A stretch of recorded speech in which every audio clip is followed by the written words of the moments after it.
বিশ্বকাপের মঞ্চে হোঁচট খেতে খেতেও শেষ পর্যন্ত শেষ ১৬ টিকিট নিশ্চিত করেছেন বর্তমান চ্যাম্পিয়ন আর্জেন্টিনা। মায়ামিতে রোমাঞ্চকর লড়াইয়ে বিশ্বকাপের নবাগত কেপ ভার্দেকে অতিরিক্ত সময়ে ৩-২ গোলে হারিয়েছেন লিওনেল স্কালোনির দল। ম্যাচের ২৯ মিনিটে লিওনেল মেসি গোলে এগিয়ে যায় আর্জেন্টিনা। তবে দ্বিতীয়ার্ধে দারুণ প্রত্যাবর্তন করে কেপ ভার্দে। নির্ধারিত সময়ে ১-১ সমতায় শেষ হওয়া ম্যাচ গড়ায় অতিরিক্ত সময়। অতিরিক্ত সময়ের শুরুতেই লিসান্দ্রো মার্টিনেজ গোল করে আবারও এগিয়ে দেন আলবিসেলেস্তেদের। কিন্তু হার মানেনি কেপ ভার্দে। ১০৩ মিনিটে সিডনি কাব্রালের দুর্দান্ত গোলে আবারও সমতায় ফেরে আফ্রিকার দলটি।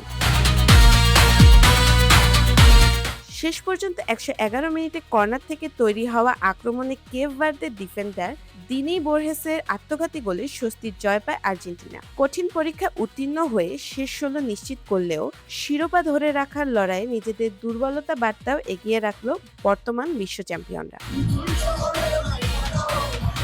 Test report, next Bangladesh 24।